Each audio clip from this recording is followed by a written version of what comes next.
അല്ലാഹ് ഇരുമ്പ് പഴുപ്പിക്കാൻ നമുക്ക് തീ വേണം, സിമന്റ് രൂപത്തിലാക്കാൻ തീ വേണം, എല്ലാറ്റിനും തീ വേണം. തീ എത്ര സംഹാരശേഷിയുള്ള വസ്തുവാണെങ്കിലും, തീ കൊണ്ട് വലിയ അപകടമുണ്ടാകുമെങ്കിലും, തീയില്ലാത്തൊരു ലോകം ചിന്തിക്കാൻ നമുക്ക് കഴിയില്ല.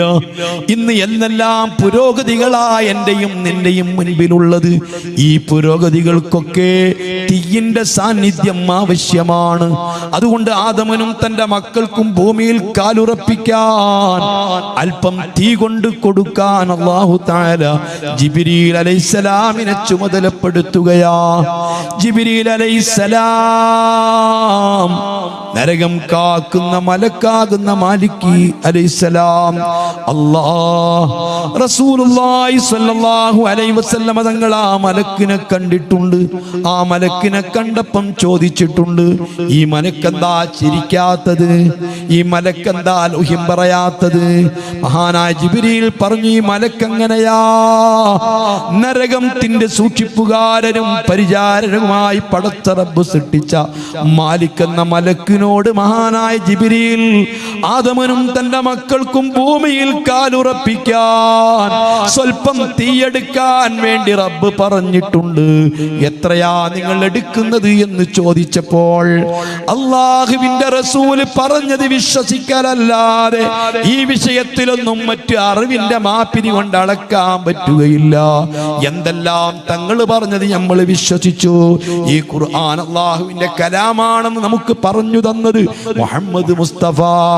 എല്ലാ സുന്നത്തി ജമാഅത്തിന്റെ അപ്പുറത്ത് നിൽക്കുന്ന കക്ഷികൾ മുഴുവനും അംഗീകരിക്കുന്നു ഖുർആൻ, എല്ലാവരും വിശ്വസിക്കുന്നു ഖുർആൻ.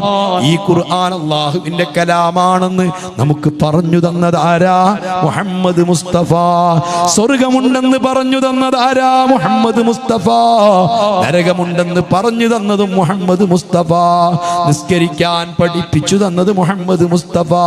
നോമ്പെടുക്കാൻ കൽപ്പിച്ചതും മുത്ത് മുഹമ്മദ് മുസ്തഫ.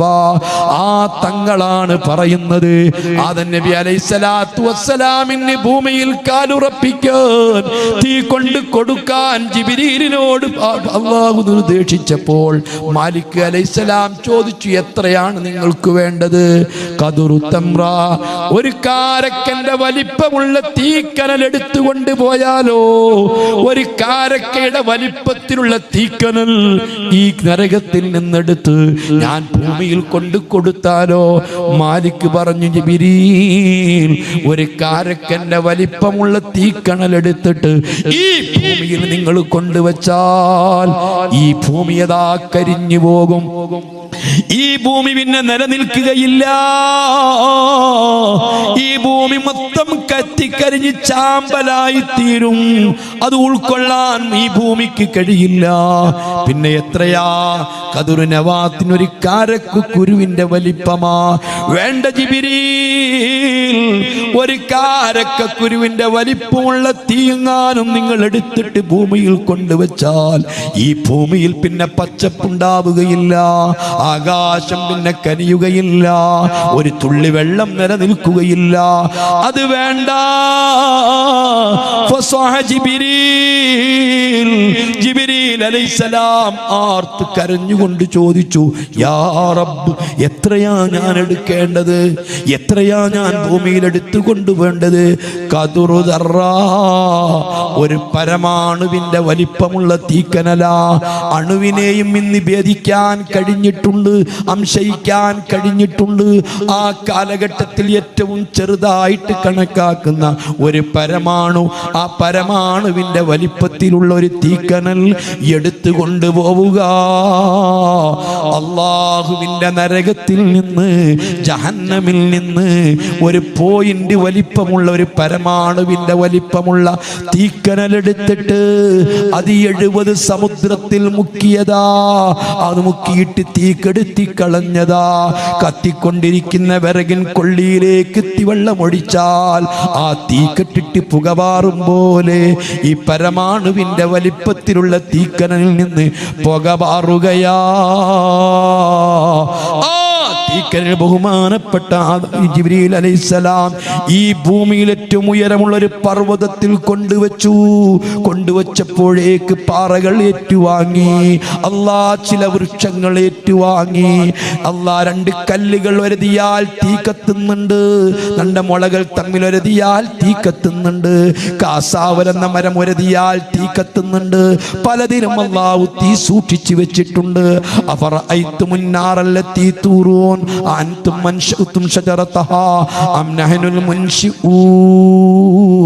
2 കല്ലുകൾ ഒരതിയാൽ തമ്മിൽ കത്തും, പക്ഷേ എവിടെയാ തീന്ന് എനിക്കറിയാൻ കഴിയില്ല, നിങ്ങൾക്കറിയാൻ കഴിയില്ല, അല്ലാഹ് സൂക്ഷിച്ചു വെച്ചതാ. അങ്ങനെ ഈ പർവ്വതങ്ങളിലുള്ള മരങ്ങളും കല്ലുകളും ഏറ്റുവാങ്ങി ആ കൊണ്ടുവന്ന തീക്കനൽ ജിബ്രീൽ തിരിച്ചു കൊണ്ടുപോയി. അല്ലാഹുവിന്റെ റസൂൽ ആർക്കും ഹാദിഹി, നിങ്ങളെ ഈ തീയുണ്ടല്ലോ, ഈ ലാവയുണ്ടല്ലോ, ആറ്റം ബോംബ് പൊട്ടിക്കാൻ ഉപയോഗിക്കുന്ന തീയുണ്ടല്ലോ, പൊറാട്ടയുടുന്ന തീയുണ്ടല്ലോ, നിങ്ങൾ ഗ്യാസിന് കത്തിക്കുന്ന തീയുണ്ടല്ലോ, പലതുകൊണ്ടും കത്തിച്ചുണ്ടാക്കുന്ന തീയുണ്ടല്ലോ, അതിഭയങ്കര ചൂടുള്ള തീയുണ്ടല്ലോ. ഈ തീ നരകത്തിൽ നിന്ന് ഒരു പുക മാത്രമാ. അല്ലാ അല്ലാ, നരകത്തിന് നിന്റെ 69 ഇരട്ടി കൂടുതൽ ചൂടുള്ള തീയാണ് കേട്ടോ. 1000 കൊല്ലം നരകം കത്തിച്ചപ്പോൾ ഫഅമറത്ത്, നരകത്തിലെ തീ ഇങ്ങനെ ചുകന്നു പോയി. വീണ്ടും 1000 കൊല്ലം കത്തിച്ചപ്പോൾ നരകം ഫബിയല്ലത്ത്, വെളുത്തു പോയി, വെള്ള നിറത്തിലുള്ള തീയാ. വീണ്ടും 1000 കൊല്ലം കത്തിച്ചപ്പോൾ ഫസ്വദ്ദത്ത്, നരകത്തിലെ തീ കറുത്തു പോയി.